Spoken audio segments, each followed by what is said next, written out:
Hola mis estimados amigos, muchísimas gracias por continuar en la sintonía de su programa.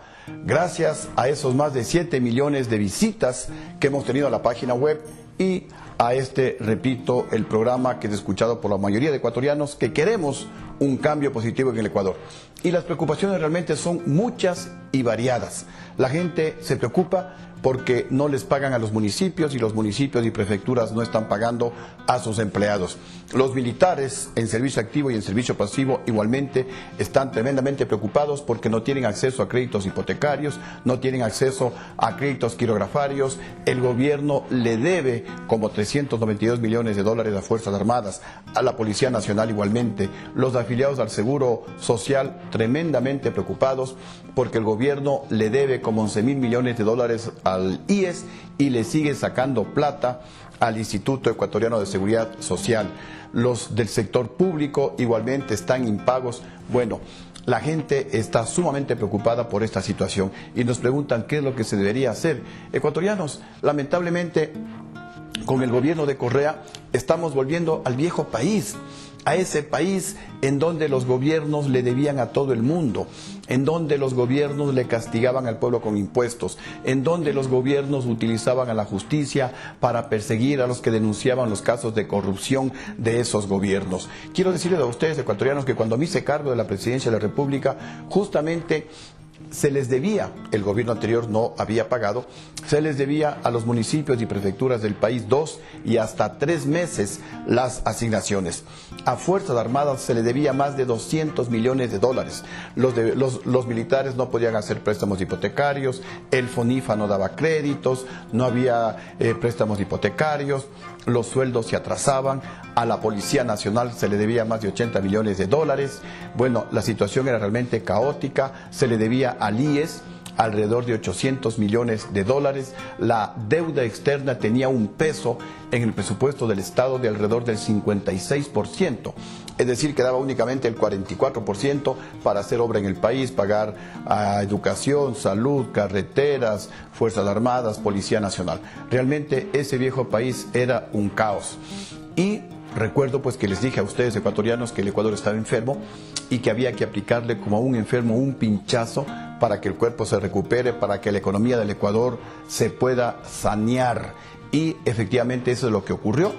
Incrementamos un porcentaje pequeño en los combustibles, pero por una sola vez y de manera técnica que no afectó al incremento de precios en el Ecuador, y nunca más incrementamos los combustibles como hoy han incrementado varias veces los combustibles, y nunca le castigamos al pueblo con un solo nuevo impuesto como hoy está sucediendo. Y ustedes tienen toda la razón y la preocupación de ustedes es totalmente válida. Hoy estamos en ese viejo país. El actual gobierno le debe a Fuerzas Armadas como 392 millones de dólares y los militares no pueden hacer préstamos quirografarios, préstamos hipotecarios. El gobierno le debe a la Policía Nacional, el gobierno le debe a los municipios y prefecturas del país hasta 2 meses las asignaciones y por eso los municipios y prefecturas no pueden pagar a sus empleados. El gobierno les debe a los acreedores, a los proveedores de bienes, servicios y materiales al Estado ecuatoriano, y eso es una cadena, y los proveedores no pueden pagar a sus proveedores más pequeños, no pueden pagar los sueldos a sus empleados, no pueden pagar al IES las aportaciones, y el país y los ecuatorianos no pueden hacer créditos hipotecarios al IES porque se encuentran impagos. Inclusive, les decía pues, los del sector público. Estamos en ese viejo país y tenemos que salir de ese viejo país. Igualmente, el gobierno utiliza a la justicia para perseguir a los opositores políticos. El gobierno amenaza a los medios de comunicación independientes. Hasta el momento pues no se han renovado las frecuencias, siguen alargando el tema de las frecuencias para tenerles a los medios de comunicación totalmente atemorizados con una autocensura. Definitivamente hemos vuelto a ese viejo país. Y recordemos, ecuatorianos, que luego del pinchazo que lo dimos en nuestro gobierno, la economía, repito, se estabilizó. En el año 2004 la economía creció cerca del 9%, uno de los crecimientos de la economía más altos del Ecuador, de América y del mundo. La pobreza se reducía a más del 4% anual, la reducción de la pobreza más alta de toda la historia del Ecuador. El Ecuador era uno de los países que más inversión extranjera recibía, más que Chile, más que Argentina, más que Bolivia, más que Uruguay, Paraguay, Colombia, etcétera, etcétera. Hoy el Ecuador es el último país en recibir inversión. La economía totalmente estabilizada, los precios en 2 años y 4 meses jamás subieron un solo centavo, más bien algunos precios bajaron. Como dicen ustedes, los colombianos y peruanos venían a comprar en el Ecuador porque en el Ecuador todo era más barato. Ahora pues los ecuatorianos vamos a comprar a Colombia, vamos a comprar al Perú porque ya todo es más barato. Este es el viejo país del cual ya salimos.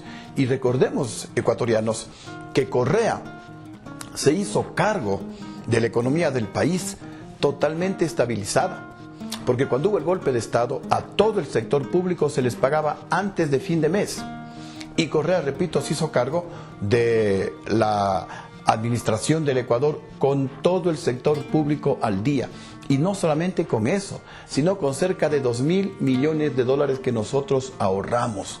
Y la pregunta que todos le hacemos a este gobierno es: ¿en dónde está la plata? ¿Qué se hizo con la plata, ecuatorianos? Por eso insistimos, y ustedes tienen toda la razón, hemos vuelto al viejo país y hay que salir nuevamente de ese viejo país. ¿Y qué es lo que nosotros les estamos proponiendo a ustedes? A más de reducir el número de ministerios de 30 o 36 que tenemos actualmente a 15, a más de eliminar las sabatinas que se ha convertido en un show de despilfarro de cientos de miles de dólares, a más de eliminar impuestos, entre ellos el impuesto del 5% a la salida de capitales, impuestos verdes, impuesto a las tierras, impuesto a los productos agrícolas, eliminar las salvaguardas, hay que bajar el IVA nuevamente al 12% en una primera etapa y cuando se estabilice la economía, ojalá bajarlo al 10%. Además de todo eso, tenemos que cambiar la institucionalidad que promueve actualmente en el Ecuador la corrupción, la impunidad y la persecución. ¿Y cuál es la propuesta de Sociedad Patriótica? En el primer mes del próximo gobierno, convocar a un referéndum para de esa manera aprobar una nueva constitución y, repito, pues cambiar a todas estas instituciones que lo que hoy hacen es tapar las pillerías del gobierno. ¿Por qué nos hemos enterado que los de este gobierno, de un contrato de 180 millones de dólares para repotenciar la refinería de Esmeraldas, lo han incrementado a más de 1.500 millones de dólares, no por la Contraloría, no por la Fiscalía, no por los asambleístas gobiernistas, sino por la prensa independiente, por periodistas independientes?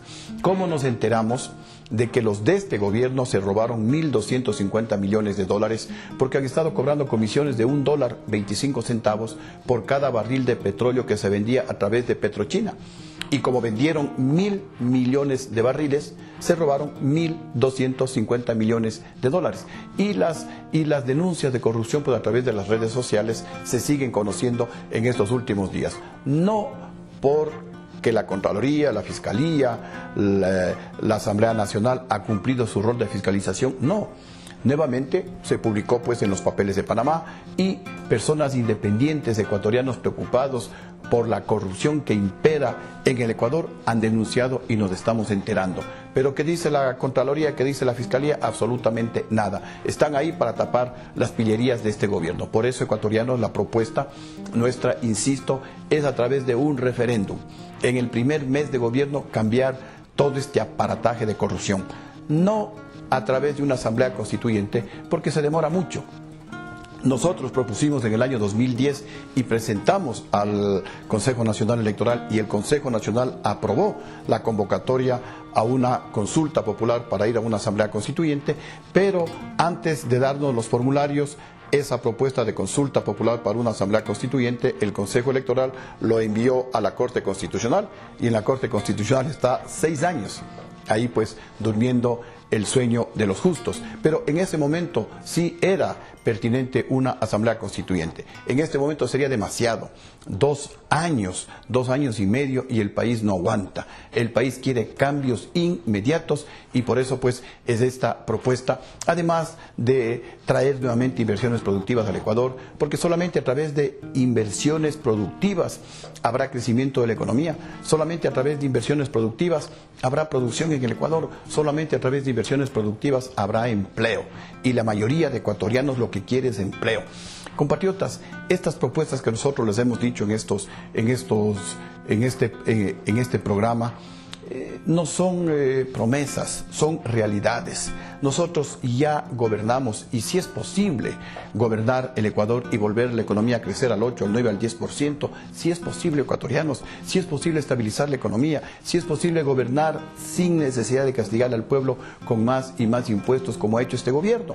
Nosotros ya gobernamos con petróleo de $18, jamás le castigamos al pueblo con un solo nuevo impuesto y tenemos, pues como ustedes conocen, los mejores logros sociales y económicos de toda la historia del Ecuador. Y esta experiencia positiva la ponemos a disposición de todos los ecuatorianos. Esta experiencia positiva la ponemos a disposición de un gobierno de unidad nacional, de un gobierno que permita hacer toda esta transformación, de un gobierno que tiene que hacer este referéndum para reducir el número de asambleístas. Tenemos cerca de 150 y están ahí solamente para castigar al pueblo con impuestos. Hay que reducir ese número de asambleístas para que todo el Ecuador se haga más ágil, para que el Ecuador sea más honesto, para que el Ecuador sea un país productivo, para que retornen las inversiones al Ecuador, para que haya empleo, para que los ecuatorianos no sigan emigrando al exterior como hoy lo están haciendo. Recuerden, ecuatorianos, estas no son promesas, estas son realidades. Nosotros ya lo hicimos